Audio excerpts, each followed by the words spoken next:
Hey, everybody. Yo, welcome to Good News Today. Come on in, come on in. I am on location. I'm on location. Nancy, can you hear me okay? Can y'all hear me? Sound good? Uh,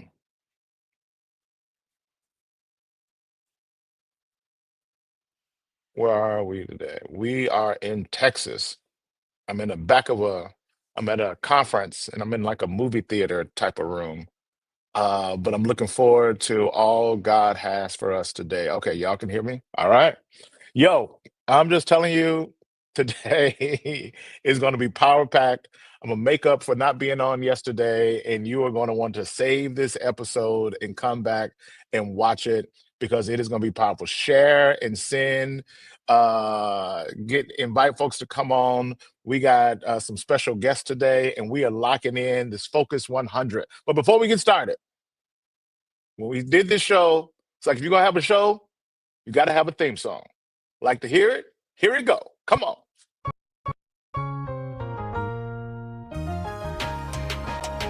Let's go!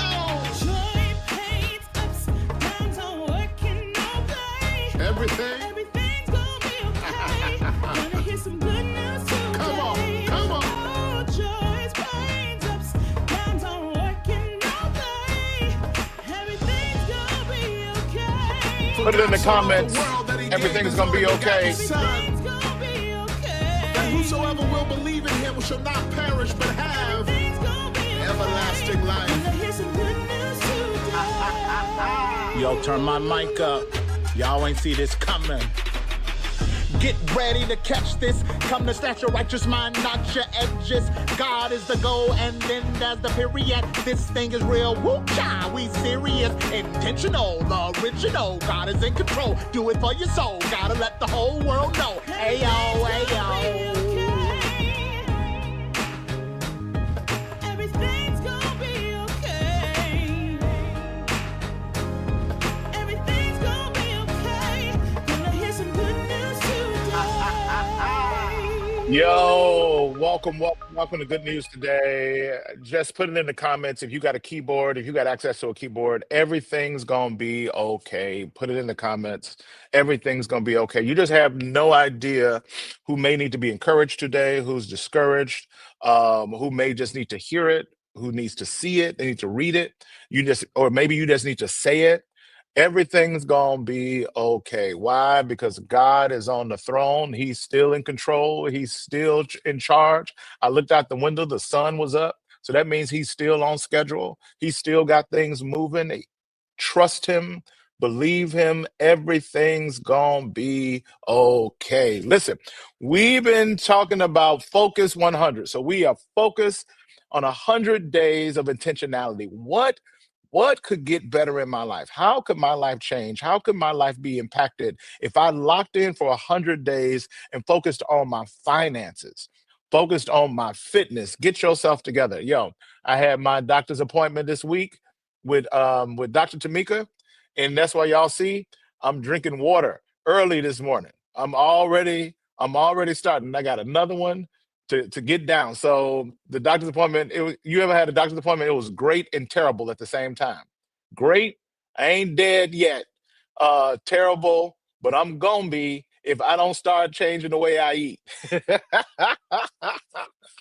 It's not that bad, but I am focused and I am finding what I need to do so that I can be who I want to be in Christ and for my family and all of that. So fitness, finance, your faith, encouraging your soul, and then feelings. So your emotion, your emotional health, and how you're doing emotionally. So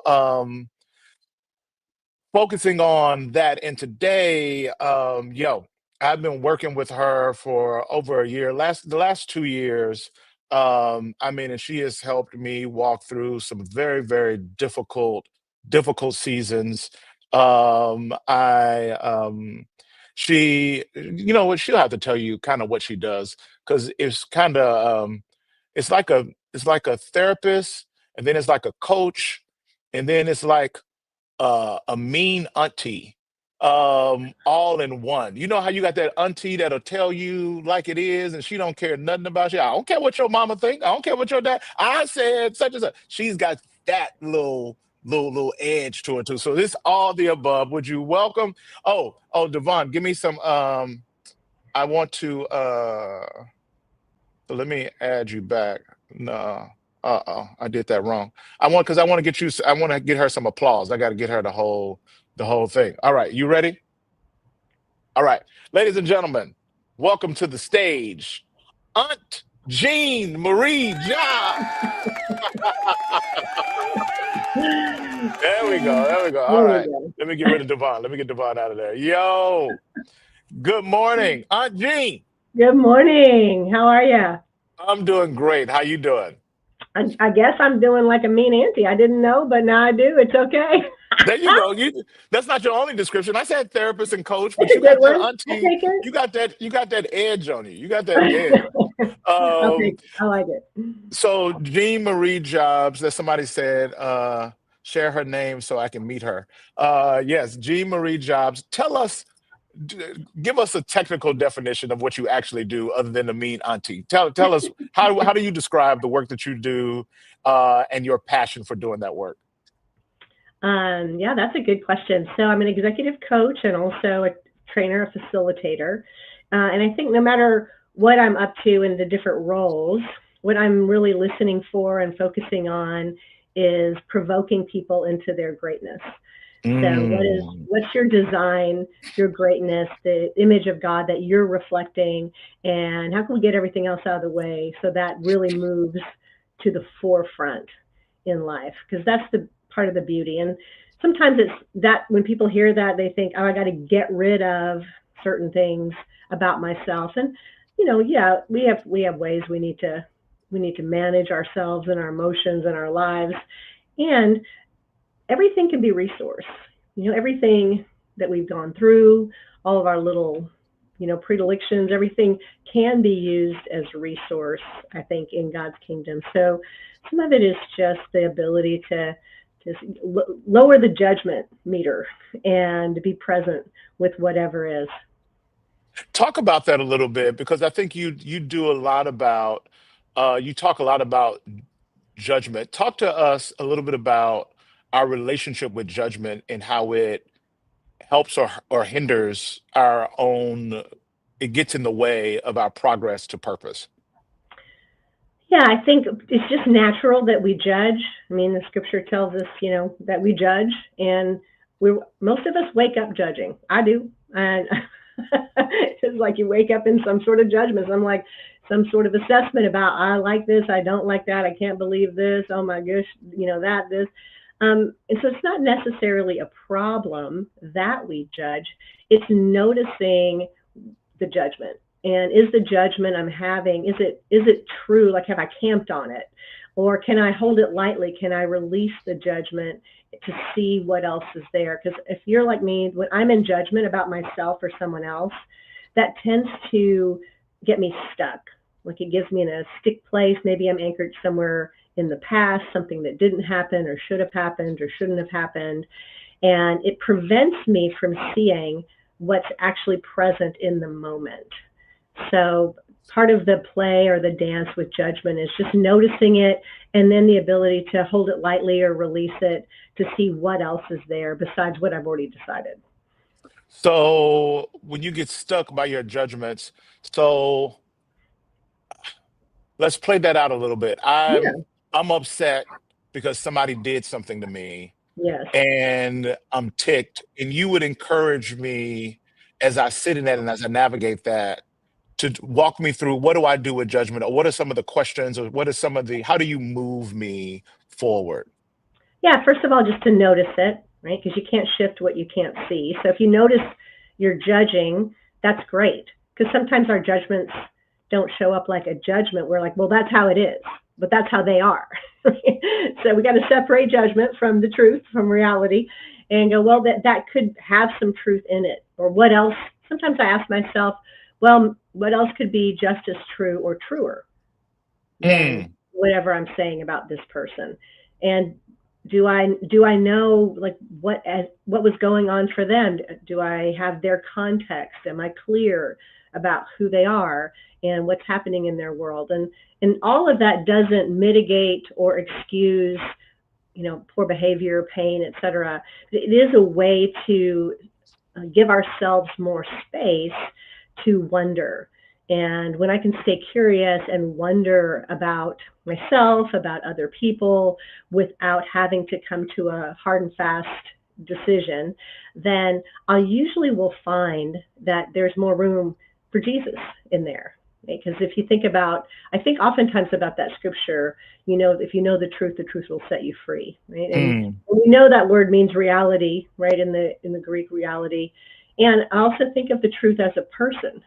Because if he said, I'm the way, the truth, and the light, then am I bringing that person into this relationship, the person of Jesus? And if I did that, what would change? What would change in the way I'm seeing myself? What would change in the way I'm seeing the other person? And, that's the hard work right there. That's this is where you become irritating, because Yes. I know what they did. I was there. I Yeah, experienced it. totally. So, and oftentimes in the work that we did together, I'd be in the shower just fighting people, just arguing, just fighting, going back and forth. And I remember you saying, what does it mean? So think of somebody that betrayed you, somebody that hurt you, and you're just fighting your experience. And you were like, yeah, what does it mean to add Jesus into that conversation? And what does it mean to add Jesus in that space? And to really, what you're saying is, be curious. Is there a perspective that they bring that could change your perspective that's truer than what you're holding on to? Is it possible that something greater is going on? And most of the time, if you're unwilling to admit that there's something else possible, then you're really stuck. So the first thing you do is you're trying to are you open to seeing anything else other than what you see? Yeah. And how do people, as you've done the work with people, do you find that to be the biggest, like the first step, or how do people wrestle with that being open to seeing more than what they experienced? Yeah, I think the first step is just noticing that you're having an internal conversation, and whatever you're saying to yourself, you're pretty convinced of. And, I don't know about you, but everything in my head is 100% true. Yes. Just categoric, right? Yeah. But when I put it out there, when I share it with somebody, when I put it out in the light, the light is the sifter, right? It's the great sifter. So sometimes something sounds really good up here, but when I say it, I'm like, oh yeah, that don't sound as good. I put it out in the light, because then it gives me that opportunity to really assess and to look at and to wonder and to be curious. Because most people would say, yeah, we all have blind spots. And most people don't actually want to see their blind spots. It's like they we agree to the concept, but the reality is where the rub comes in. And so that's, number one, notice your internal conversation. I think number two is notice patterns. Where do you see patterns relationally? What kind of relationships do you seem to have on repeat? What kind of emotional cycles do you have on repeat? Like, been same relationship, different head on the body. And those are good places to start to look for openings for transformation. Yeah, that's good. I remember we were in a session, we were in doing but it was a group workshop, and a guy, and you probably had this happen 1,000 times, because what you do is you just kind of mirror back what people are saying, what people are doing. I just never forget. This one guy was like, you were like, so why are you here? What do you want to accomplish? He's like, because I want respect. My family don't respect me, and I don't get respect. And he was like, so I came here so I can be more respected. And I never forget, you said, well, a lot of times you may not, people don't feel respected because they don't listen. Are you a good listener? He said, huh?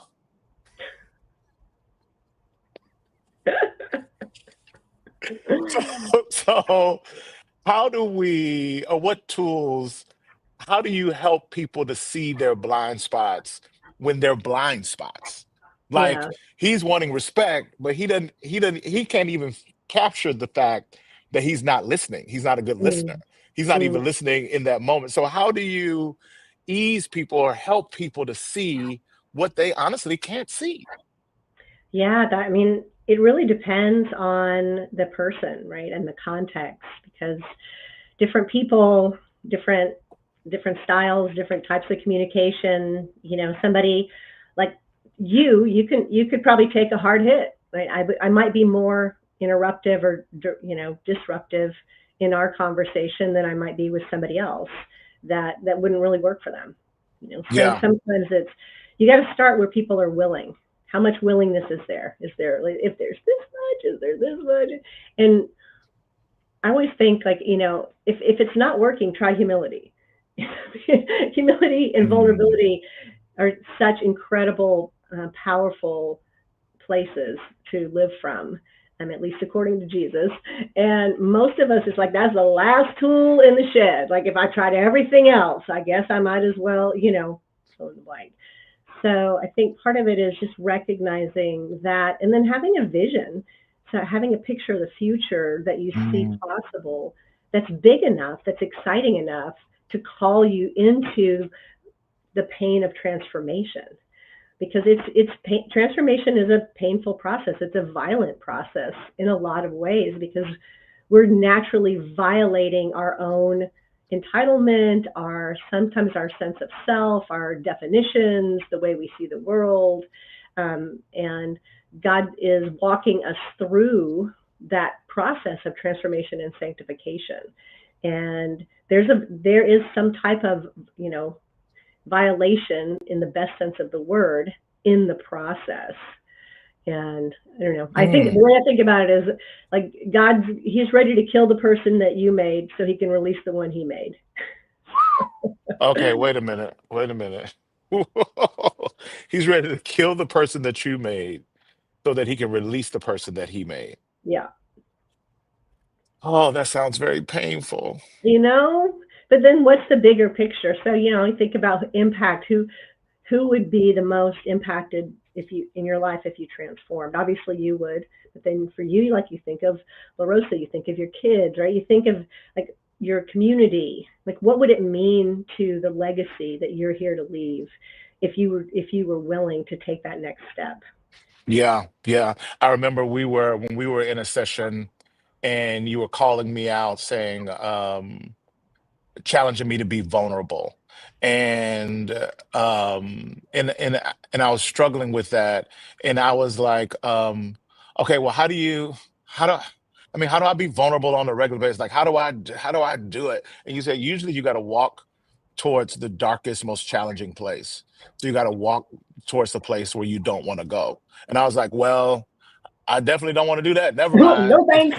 And then, and then you said this line. This is where the mean auntie. This is where Aunt Jean stepped in. She says, "Albert, I'm trying to keep Isaac from having to take this class 10 years from now because you didn't get it right."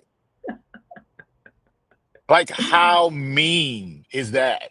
But I shut up. I was like, okay, yeah, now that's worth fighting for. But she literally said, I'm trying to keep Isaac from having to take my class 10 years from now because you're not practicing it.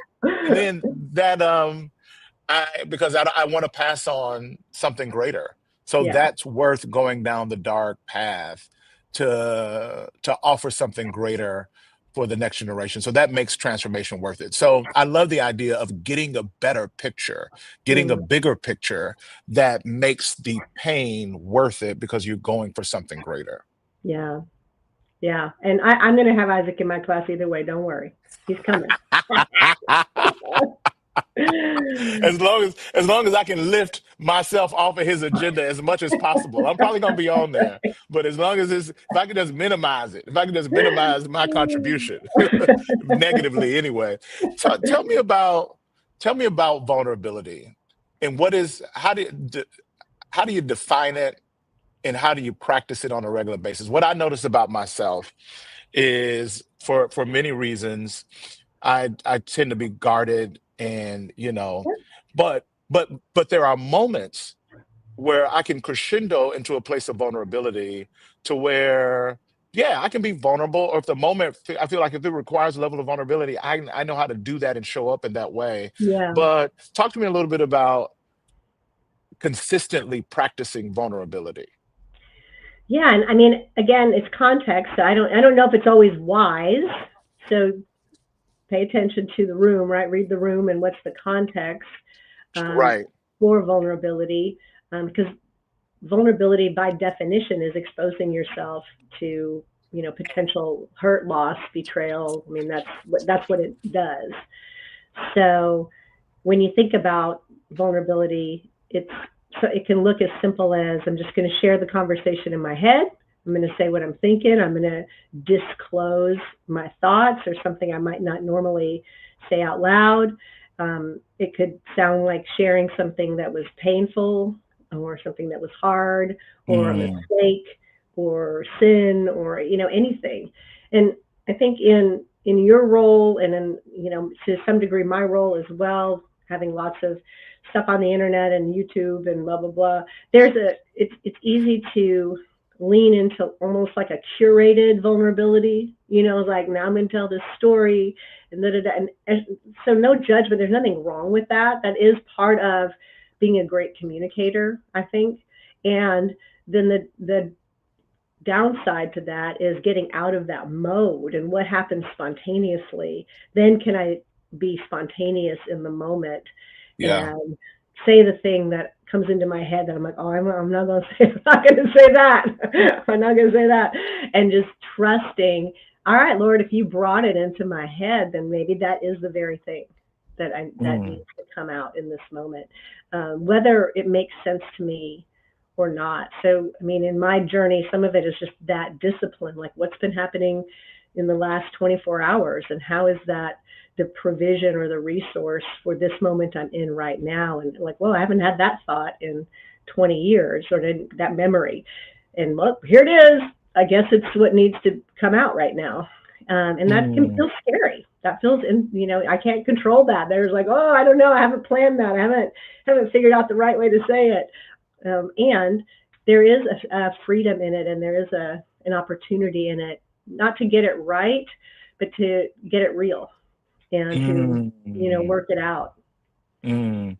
What are what are like top three, four signs that you're not being vulnerable that shows up in your relationships? How does not being vulnerable impact you in your community and your relationships? And what are some signs that this person's probably struggling with not being vulnerable? I mean, it can look a lot of different ways. Sometimes you don't have a lot of relationships because people don't they don't know how to connect to you. What people feedback I've gotten when people are not experiencing me as vulnerable is things like, I feel like you're here to fix me, um, or you know you don't ever share your struggles, or something along those lines. Um, Sometimes it's people like, I don't actually know you. I don't know like who you are. I don't know Yeah. what else is in there. And I think for people that naturally see themselves as giving a lot, that can be, because vulnerability is a receiving space, that can be also a challenge. So anybody out there, when you're saying like, I just give all the time and I'm tired, and well, I mean, maybe you're giving, maybe you're actually creating a setup that Mm, you're protecting yourself from being the one that has need, from seeing yourself as having a need, because vulnerability is a need to be expressed. And we have judgments about neediness and need, and I think that, to me, often in a faith-based community can get really dangerous because it can very easily turn into, I've got to work my way out of needing a savior. mm. Wow. So with the fires and stuff, I just had this conversation with a couple, Mm, and they literally said, "This is weird. We lost everything. We are always the people that mm, give and support other people." Yeah. and we are really struggling Yeah. to receive help. Hmm. Like, what is that? What is, let's dig in that just a little bit more. What is that the indicator light of if you struggle to receive help? If you are always the giver, and when people give you, like, you just have an aversion to needing help or receiving help, but you have this obsession with providing it for everybody. Like, all of us know that person that is always there to help. Like, you Yeah. can call them right now and they are always there to help. And some of those people, I don't even think they've trained me not to even ask them Yes. if they need help, because they've said they've Yeah. declared no so many times. I don't even think to ask anymore. What Hmm. what potentially could be going on there? Yeah, obviously it could be different for different people, but it is a way to, and it can be a type of extortion in a sense. Like, Wow. I'm I'm giving, but my giving isn't actually giving because I'm doing it in order to take something, to feel good about myself, or to feel superior, or to feel like I'm enough, or to, I'm actually creating a system where, number one, I'm using my doing to inform who I am as a human being and my value, which is dangerous in any way you do it. And it's a way to avoid that feeling of vulnerability, that feeling Mm, of need. And it can be a way to control. It can be a way to control and to navigate. I mean, you think about God's economy, what a man sows, he reaps, right? So that's just the economy of the kingdom. That's always true in some way. So there's giving and receiving are like they're married, like they're two sides of mm. the coin. So to me, if someone says, no, I'm happy to give, I don't want to receive, even just receiving like a compliment or something, to me, I wonder how much of that the ego is engaged there. I wonder how much of the resistance to receiving is more really about pride or about judgment. Maybe I've judgment about receiving, or judgment about perceived weakness, or I've made it mean that I'm weak if I receive, because it is also a blessing to the other person if you're willing to receive. It's like, right? Yeah, So even when you yeah. tell somebody something, oh yeah, you look great. No, no, no. Or, my favorite is you go up to the worship leader after service and go, that was amazing. And they're like, yeah, it's all God, like, or just say thank you. I mean, we know God's here, okay? It's like, um, so there's something, when I hear it in myself or in other people, there's always a little indicator light. I'm like, What nah, is that? what Yeah. is that? Tell me more about it. Like, there's something else going on, because it ultimately leads to a pretty exhaustive state, Yeah. right? It's A depleted exhausting. And state. then Yeah, and then you're bitter because when you do need someone, no one's there, and you're mad at them for yeah, not being there, yeah. although you've trained everyone not to Train be everybody. there. It's You've so trained them. real. You literally. Yeah. I love the line. The goal in vulnerability is not about getting it right, but getting it real, Hmm. and being real. But we have this obsession with getting it right. Yeah, Like, can't getting it help right is such a big deal. What is that? What is that? What is that? What is that thing? Well, I think part of it is biology. Like, we're wired, right, to survive, just physiology. And so we want to get it right, meaning we love certainty and Yeah. predictability. Right? So we're naturally going to gravitate towards whatever's certain, whatever's predictable, we're going to gravitate in that direction. And that helps us, stay alive. And we forget that we're not always in survival, unless, of course, we Hmm. are. So I think that's where, for any of us, we can create depletion in our lives as we operate as if we're constantly in survival, maybe from past history, trauma, uh, violence, abuse, just life, whatever. And so that need to get it right, to be certain, to be predictable, gets so heightened that being wrong or making a mistake feels like a threat to our actual life. Wow. and there's a huge, huge resistance to it. And it's also the way I need to see myself in this certain light. I need to be, if I'm the one that's right, then, da da da da da. I mean, and it happens, obviously it can happen subtly in families, like, oh, you're the smart one, you're the this one, you're the this one. And, probably well-meaning. And the interpretation is, oh, that's all I have to offer. So let me make sure that's on blast all the time. Mm. Wow. That's good. Okay.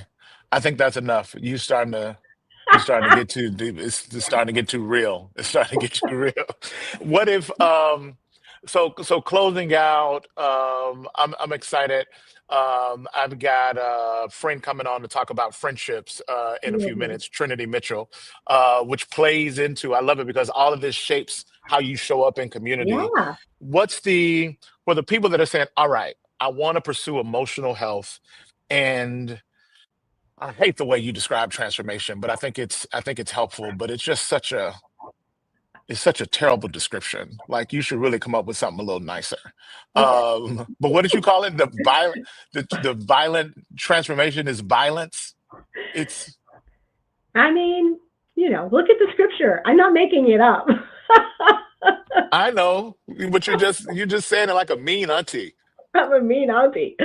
Well, Because but where does the violence, as we wrap up, because I think it's really accurate, and I don't think we're prepared for that, yeah, and I don't think we go into that. So we don't want transformation, we want edits. yeah, so Usually we want nuance and good. just a little adjustment. We don't want transformation, we want adjustments and Yeah. edits.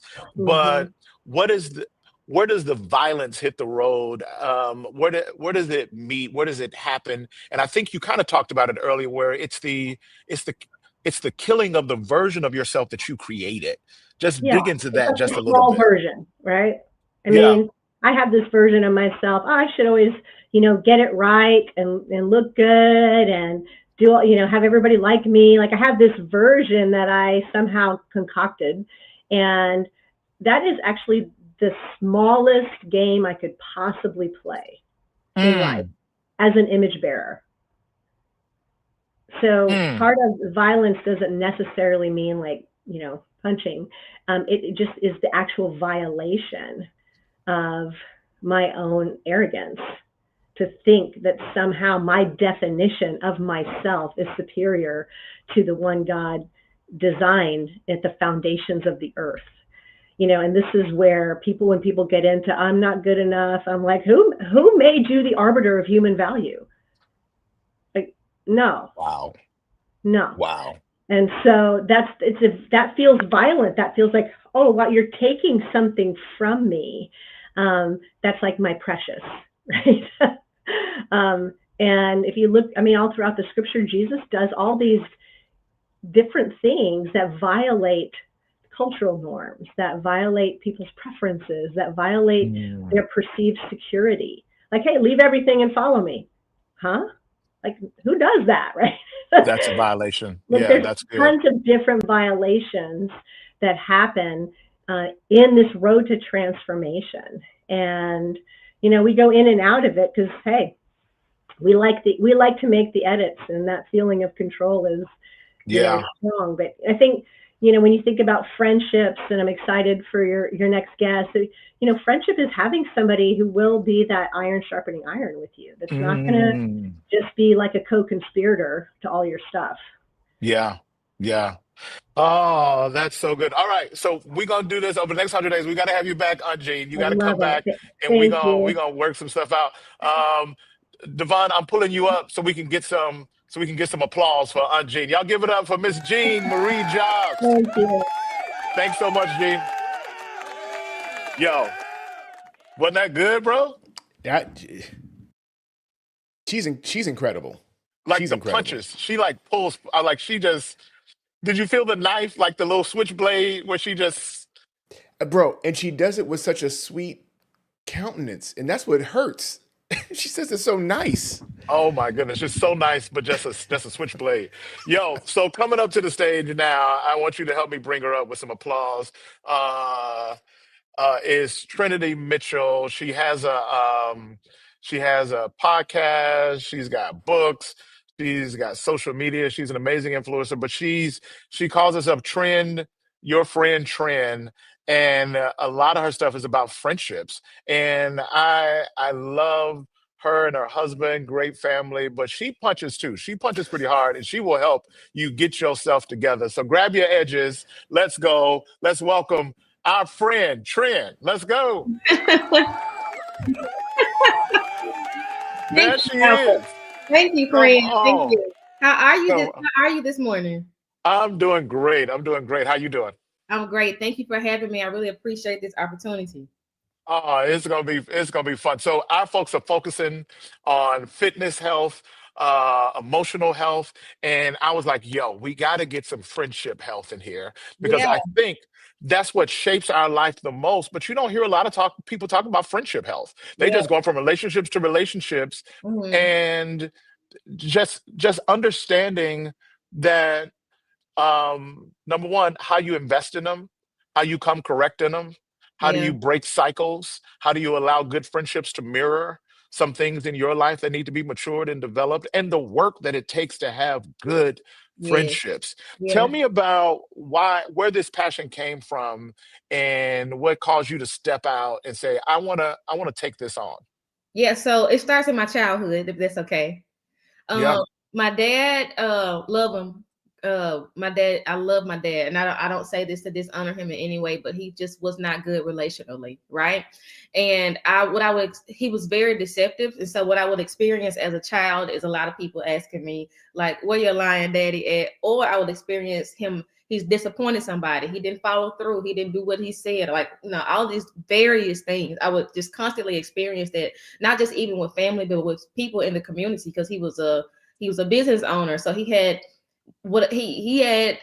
his reputation just was not good, and so that just started this just staring this desire in me to treat people well.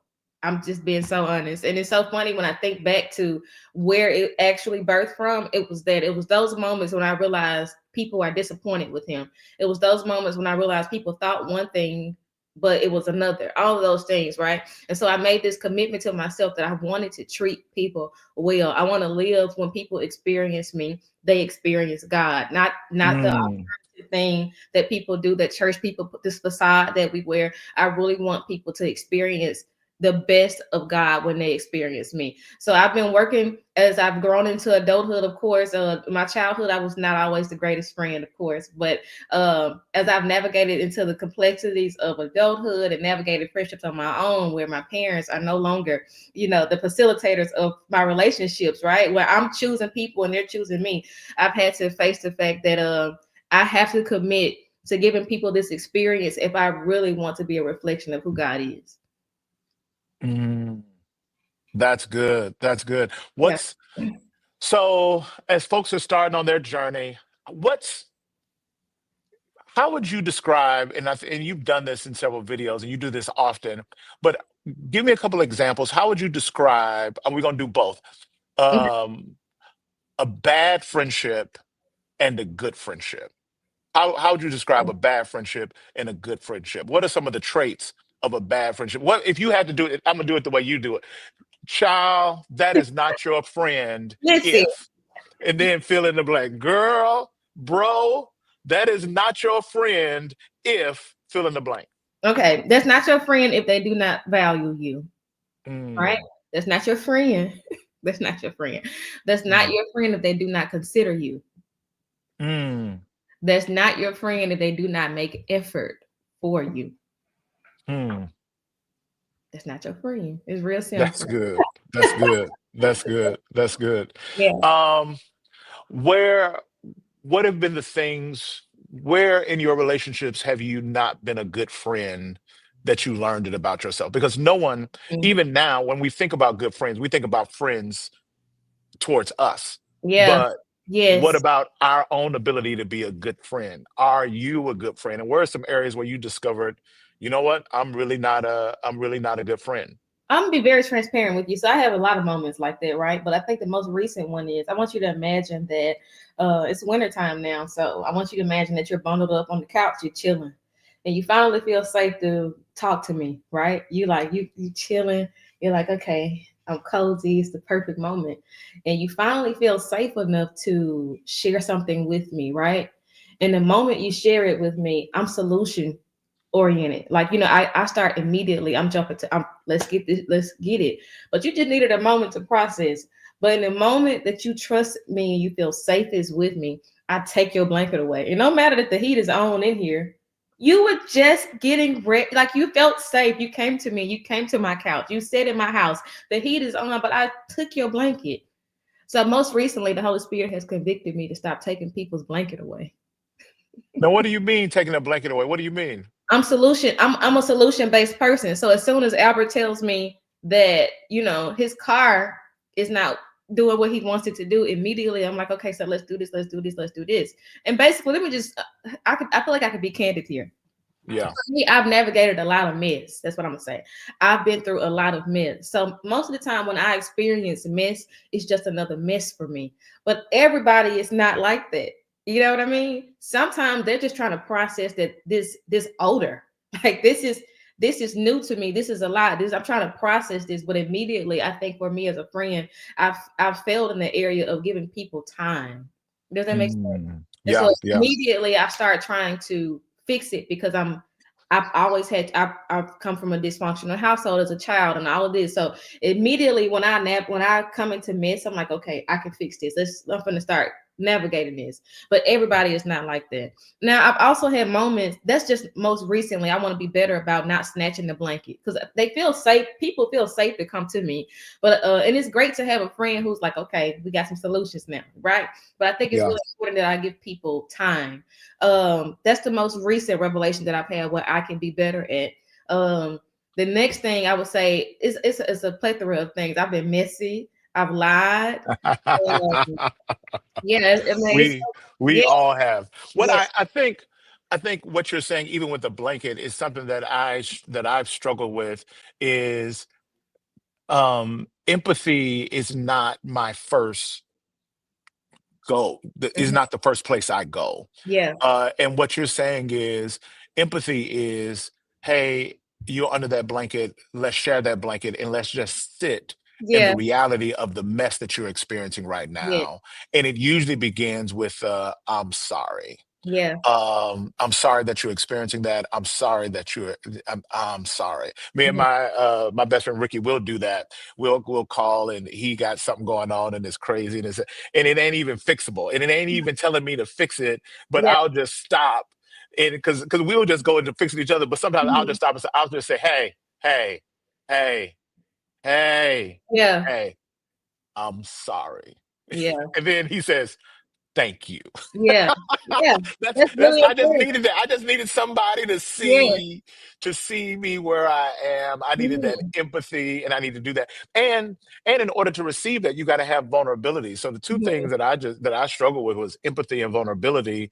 Um and it creates distance and it makes it hard to be friends. But when you get a good friend, they can invite you and you can learn and develop those skills together yeah, because it's not about being right, it's about being real, like Gene just said. So absolutely. how do I not make my relationships about right or wrong, Mhm, but can we create a safe space of authenticity so that yeah, we can be honest with each other? mhm, Have you ever concluded though that as you look back that y'all just weren't ever friends? absolutely.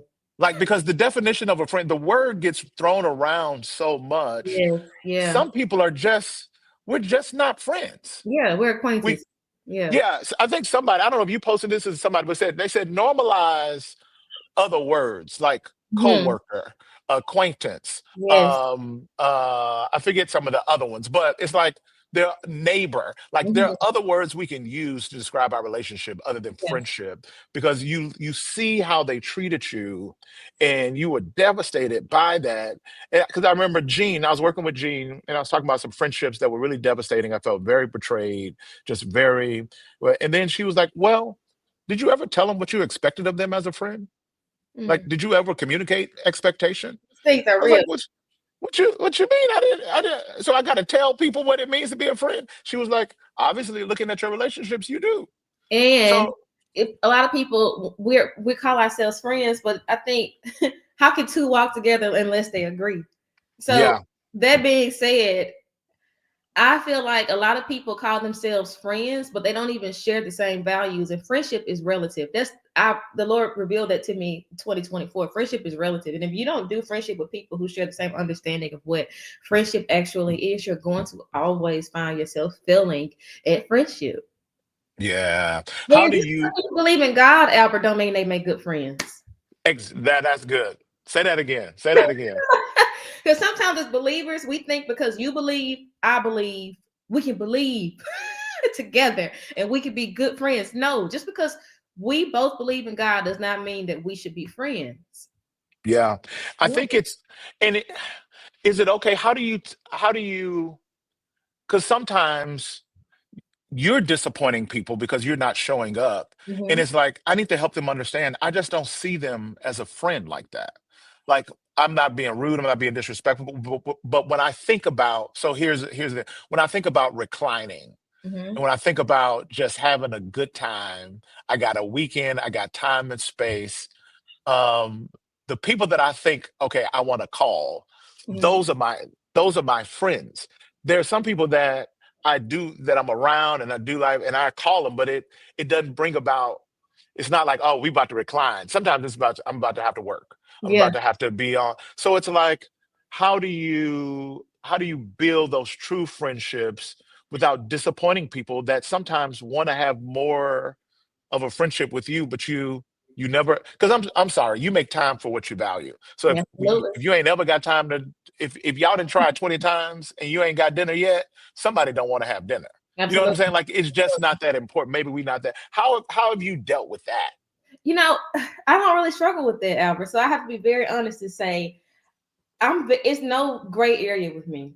It's black or white. If I don't want to do dinner with you, I just decline. I Yeah. don't, I'm being very honest. I can't even think of a moment where I've had a person who wants more with me, but I cannot give it to them because I'm very honest. You know how some things that there are a lot of things that we all struggle with, but in terms of I've committed myself so much to living an honest life because of how I grew up that I just don't really struggle with that gray area thing where it's like I don't want to hurt their feelings. I would just rather be honest. So And be authentic and just say, hey, I'm yeah, not available. yeah. Like I recently had a platform considering me, and I went and looked at their content, and I said, we're not a good fit, right? Which is not a good fit.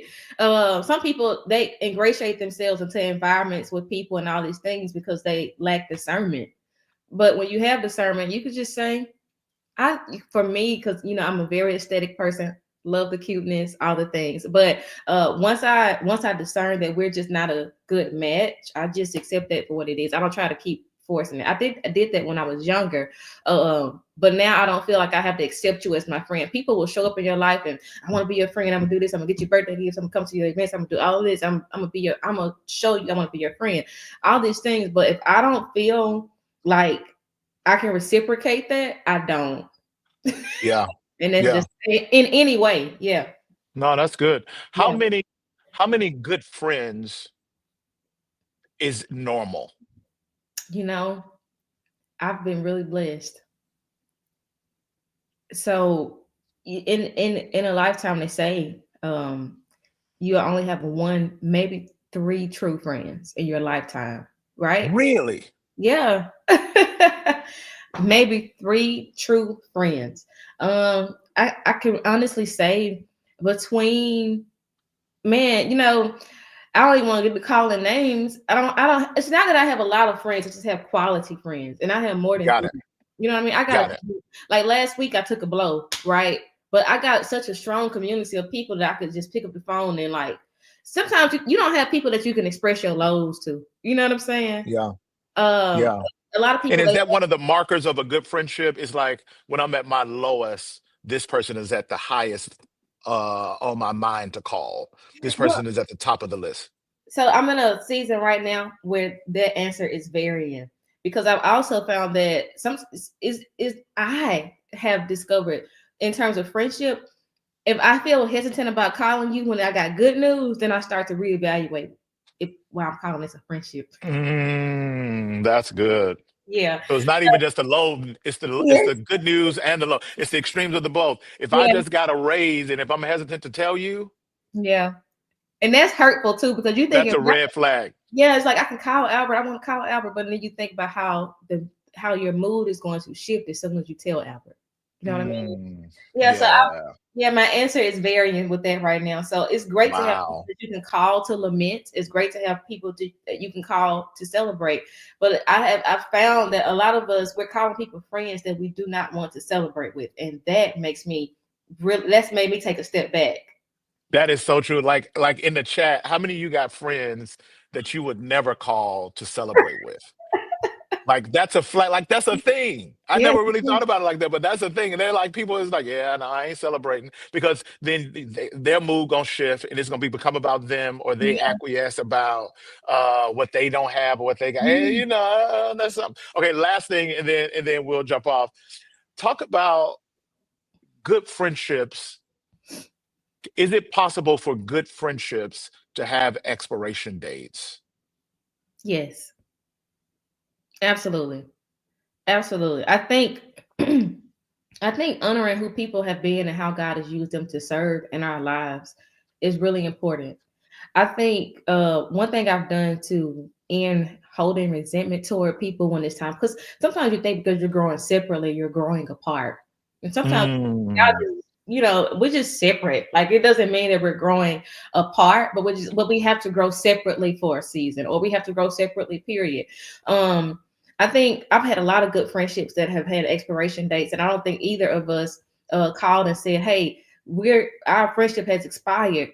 But the beautiful part about that is because because we allowed it to do what it needed to do when it was supposed to do it, we'll always be a resource to one another. Does that make yeah, sense? yeah, Yes, yeah. I do think that friendships, good friendships also have expiration dates. I think relationships in general sometimes have most relationships have expiration dates, and that's okay. We need to keep that in mind and accept that so that we can embrace change, because a lot of times with we're so familiar with people that we hate the idea of having to go and rebuild or get to know other people and all these things. But that's just the way life works, right? So Yeah, understand yeah. that I think that's pivotal to our success in friendship.